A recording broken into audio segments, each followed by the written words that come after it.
दोस्तों, बंगाल भाजपा में कुछ ऐसे नेता हैं जिनको फायरिंग नेता के नाम में ना जाना जाता है, और जिसमें प्रमुखता से जो नाम आता है वो है शुभेंदु अधिकारी, और दूसरा नाम आता है सजल घोष का। कोलकाता कॉरपोरेशन के विशिष्ट और जाने माने नेता प्रदीप घोष जी के सुपुत्र हैं सजल घोष। अभी वो वर्तमान में पार्षद भी हैं और भाजपा का झंडा ऊंचा रखने में वो हमेशा अग्रणी रहे हैं। सजलदा 2026 के चुनाव में बारानगर से बीजेपी के प्रार्थी हैं। आइए जानते हैं सजलदा किन मुद्दों को लेके जनता के पास जा रहे हैं। दादा, मॉर्निंग टाइम की तरफ से आपको बहुत बहुत धन्यवाद। सभी दर्शकों की तरफ से आपको बहुत बहुत शुभकामनाएं। आप ये बताइए कि आप वोटर के पास जा रहे हैं तो किन मुद्दों पे आप वोट मांग रहे हैं? अरे मुद्दों का कोई अंत ही नहीं है भैया। यहाँ पर पानी को क्या बोला जाता है? बांग्ला में बोलता है, पानी को बोलता है जीवन। यहाँ पानी कहीं कहीं दर्द है, या पीने का पानी का मुश्किल है कहीं पर यहाँ पर आधा बड़ानगर के में या तो पीने का पानी का तकलीफ, आधा बड़ानगर में नहीं तो वो जो वर्षा का पानी है वो एक कमर तक आ जाता है तो तीन तक रह जाता है, और गरीबों के बस्ती में तो ये ज़्यादा तक होता है।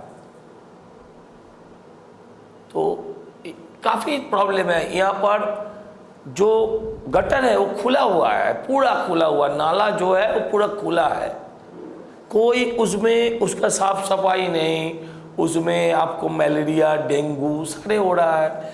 यहाँ पर जो वैट होता है ओपन है। अब आदमी बोलता है कि रास्ते में गड्ढा होता है, यहाँ पर आदमी गड्ढे के अंदर रास्ता को ढूंढता है। ऐसा हालत है कहीं कहीं। स्ट्रीट लाइट नहीं है, कुछ नहीं है। जो काम करेंगे, काम करने वाला है म्यूनिसिपैलिटी का, वो 90% है टेम्पोररी स्टाफ। उन लोगों का 3 महीने का तनख्वाह नहीं है। अब कितना मुद्दा कहूँ, ये लोग कम से कम 50 फीट हो तालाब को ये लोग बिल्डिंग बना दिया। कितना मुद्दा कहूँ, पूरा गैर कानूनी बिल्डिंग चल रहा है यहाँ पर। मुद्दे का कोई अंत नहीं है। सजलदा, टीएमसी पार्टी के विशिष्ट नेता जो भी हैं वो सभी कह रहे हैं कि भाजपा 50 सीट का आंकड़ा भी पार नहीं कर पाएगी। आपका क्या कहना है? किसी पागल का जवाब क्या दूं मैं? किसी पागल ने क्या बोल रहा है, वो अपना टीवी में रहने के लिए, तो उसका क्या जवाब दूं मैं ये बोलने से अगर आप खुश होते हो कि तृणमूल को 50 सीट नहीं मिलेगा तो मैं बोल देता हूं। दादा, तृणमूल के खिलाफ क्या मुद्दों को लेकर आप जनता के पास जा रहे हैं? अभी तक जितना बताया है, यहाँ पर नौकरी नहीं, बेरोजगारी है। शिक्षित युवाओं को इधर का सरकार 1,500 रुपया दे रहा है, मतलब डेली का 50 रुपया। डेली का 50 रुपया एक मास्टर डिग्री करने वाले को भी मिल रहा है, जो एक माध्यमिक स्टैंडर्ड 10th स्टैंडर्ड पास किया लड़का उसको भी मिल रहा है। आप बताओ ना, उसमें भी 1 करोड़ आदमी उसमें नाम लिखा दिया। क्या हालत है इस बंगाल का? यहाँ आपके पास नौकरी नहीं है, यहाँ पर लड़कियों की, माताओं की, बहनों की कोई इज्जत नहीं है। कॉलेज की अंदर कॉलेज की लड़की, कॉलेज की नेता तृणमूल के, उसके हाथों रेप हो जाता है। अब बताइए ना, ये जो अवाया का माँ जो भाजपा का कैंडिडेट हुआ, क्या है, उसको एमएलए बनना है, उसको मंत्री बनना है, इसलिए तमन्ना का माँ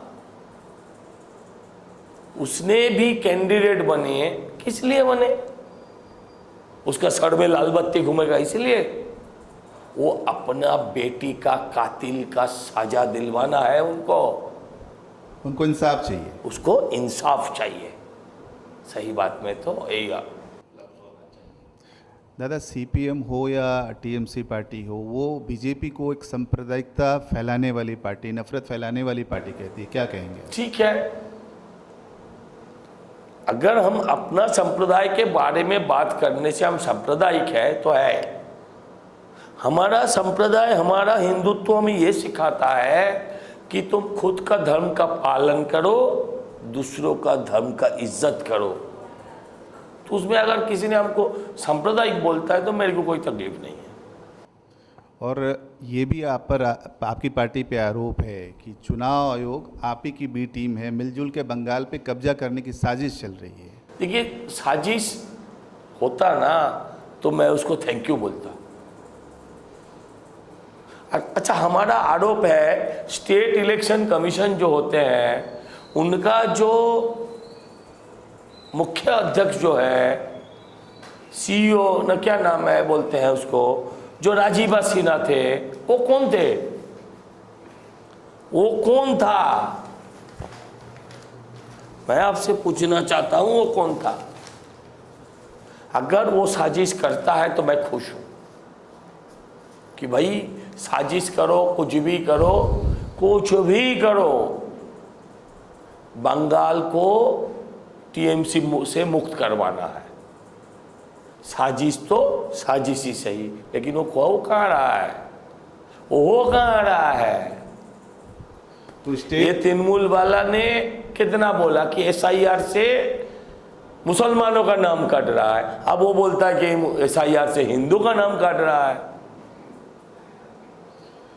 दादा, आप अगर जीत के आते हैं तो बारानगर वासियों को क्या विकास का कार्य आप बताएंगे जो आप करने वाले हैं? अपना जीवन, मैं अपना पसीना, मैं अपना मेहनत सब कुछ दे दूंगा उनके लिए। दादा, टीएमसी की कई सारी ऐसी योजनाएं हैं जहाँ पे कन्याश्री, युवाश्री जैसी योजनाएं काफ़ी। अरे सब योजनाओं के बाद भी तो 2,33,00,000 लोग हम लोगों को वोट दिया है। 2,33,00,000 लोग, इसके बावजूद भी बीजेपी को वोट दिया है लोकसभा में। कन्याश्री है, कन्या का इज्जत नहीं है। अब ये तो आम घटनाएं हैं, अब ये कोई नया नहीं है, सारा देश में मिलता है। मोदी जी आएगा तो और काफी योजनाएं मिलेंगे आपको, अब वो तो देख रहा है। आप लोगों ने कहा भी है कि ये अमाउंट बढ़ जाएगा, 3,000 हो जाएगा, लेकिन उसमें भी संसार नहीं चलेगा। संसार चलाने के लिए नौकरी चाहिए और भाजपा आने से वो होगा। तो डबल इंजन सरकार आएगी तो नौकरी भी मिलेगी 100%। दादा, अभिषेक बनर्जी ने कहा है कि पद्म फूल, अभिषेक बनर्जी ने कि इस बार पद्म फूल को उखाड़ फेंकेंगे, तो ये इसका क्या मतलब है? और क्या मतलब है उसका? उसका फूफा ममता दीदी ने विष्णु देव को माता बना दिया, क्या मतलब है? बोलने से हो जाता है। मैंने तो पहले भी बोला है, किसी पागल का बात का कोई जवाब नहीं है मेरे पास। सर से बाल उखाड़ नहीं पाता है, वो भाजपा को उखाड़ देगा। 20 स्टेट में वो राज कर रहा है, देश चला रहा है 14 साल। वो तो बच्चे हैं भाजपा के सामने। भाजपा जब चाहेगा उसे ना उखाड़ दे। दादा, आज ओवैसी की और हुमायूं कबीर की जो आज ज्वाइंट कॉन्फ्रेंस हुई है उसमें ओवैसी ने कहा है, तो दोनों एक ही है भाई, वो तृणमूल और ओवैसी और वो हुमायूं कबीर एक ही है, उनमें हमें कुछ नहीं कहना।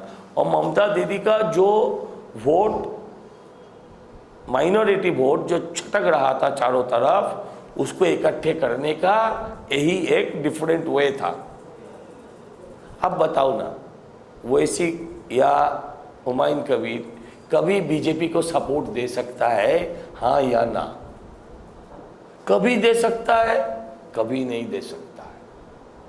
उसका यूएसपी है कि हम मुसलमान के लिए है, हम भाजपा का खिलाफ है, लेकिन भाजपा कभी ये नहीं कहता। हम बोलते हैं 140 करोड़, हमारा मोदी जी बोलते हैं 140 करोड़ मेरे देशवासियों, और वो बोलता है मेरे अल्पसंख्यक भाई और बहनों। इसमें फर्क आता है। तो वो बेनिफिट क्या टीएमसी प्रोजेक्ट कर रही है? टीएमसी को ही मिलेगा। ये सुनिए, ये लेफ्ट लोग ना, सबसे बदमाश अगर कोई है, सबसे अगर बद दिमाग वाला कोई है तो लेफ्ट है। अच्छा, बीजेपी को लेके आया तृणमूल ने, तृणमूल को लेके आया किसने? लेफ्ट ने। लेफ्ट ही तो तृणमूल को लेके आया, तृणमूल लेफ्ट के बाद तो तृणमूल ही आया, तो तृणमूल को बाद अगर भाजपा आएगा तो तृणमूल अगर लेके आता है, ये कोई बात नहीं है। वो लोग आदमी को बहका रहा है। बहुत बहुत धन्यवाद। आपने देखा एक फायरिंग ब्रांड नेता को।